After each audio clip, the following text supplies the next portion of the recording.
Real quick, happy Thanksgiving. Bow, high five to all my bow neighbors. Bow, brothers and sisters.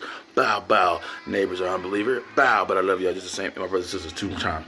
Bow, because Galatians 10 and 16 say to do good to all, especially those who are the household of faith. So to all, high five, bow. Everybody in the household of faith 2 times. Bow. Okay, now let's get to it. There's something real dangerous that just on my heart. Something real dangerous that people do. And I say people because Christians and unbelievers do it. People get in a real tight spot in like financial, whatever, etc. And then they'll hit their knees. You know, people will tell them about God. They'll be like, I don't want to hear it. Say, man, you know, God, I don't want to hear it. Say, man, you know, you need. I don't want to hear it. You need to go to church. I don't want to hear it. And they get in these tight spaces and they hit their knees and they say, God, you'll come through for me. We all been there, especially me.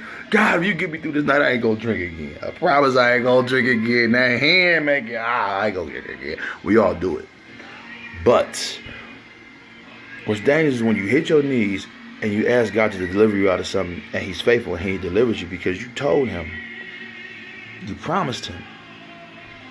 And the word says we should not make vows. And I don't know if God will say a promise is a vow. His ways not our ways, His thoughts not our thoughts.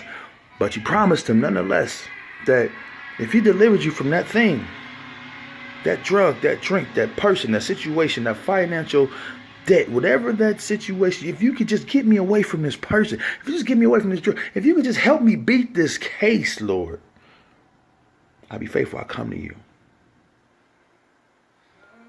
No. There's many situations where you don't do that to God. You know, you don't say, if you give me this, I'll do this. But, like I said, His ways not our ways, His thoughts not our thoughts, are much higher than ours. And I'm a father. So if my baby came to me, I'd be like, oh, you should just do it because you love me. But you know what? I love you so much and I want you to come out of that thing so much. I got you. But you know what's really dangerous? When they get delivered from that thing. When they get delivered from that situation. And then they say, okay, I'm going to seek your face. I'm going to seek you, Lord. And they get in the church and they get in their word and they say, Jesus. And they can't wrap their minds around Jesus. They can't wrap their minds around Jesus. So what they do is they doubt it.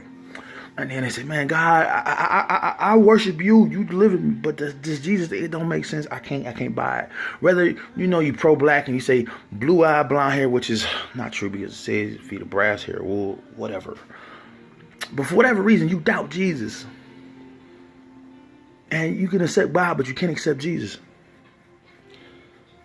And then what happens is you don't have Jesus.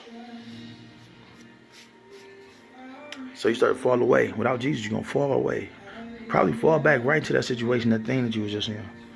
No Jesus, no fool. Without faith, it's impossible to please God. And you fall back into that thing. And you hit your knees again, you say, God, I'm so sorry. But I got to say to myself, is God going to listen? Is He going to hear me again? Is He going to be like my earthly father and forgive me over and over? Is God in heaven going to forgive me over and over? So yeah, He going to forgive me. He going to forgive me.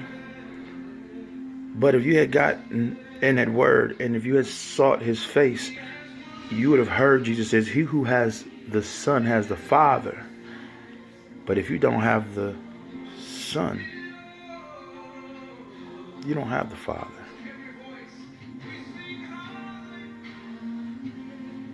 Don't play around. You get delivered from that thing. You make God a promise. You go seek His face. You believe in His word, His whole infallible word. You don't play with that. Because the next time you get in that thing, you don't receive Jesus Christ. You don't keep your promise. You don't seek His face. You don't stand on His word. You don't follow God for the gifts. You follow the giver for the giver. You love Him for Him. You don't love Him for what He can give you. You love Him for Him because He already gave you the ultimate gift. That's a pass out of hell through His salvation. That was free.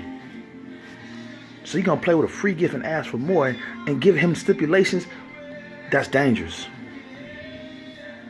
His word said if you don't have the Son, you don't have the Father. And if you love Jesus Christ, you will keep His commandments. You're going to struggle. You might even have a hard time getting out of bondage, but God knows your heart. And if you sit up there playing like, I hear God talking, but I'm going to act like I don't hear Him so that way I won't get in trouble. That's dangerous. That's dangerous. Stop playing with fire. Literally. No puns intended. You get delivered from that thing. You get out. You get away from that person, that drug, that thing, that financial situation, that case, whatever it may be. You get out. Keep your promise. Seek his face. Be obedient. Because the next time might not be no next time. God bless y'all. Happy Thanksgiving. High five to my neighbor. Bam. Double high five to my believers. Bow, bow. Galatians 6:9-10. Love y'all. Peace.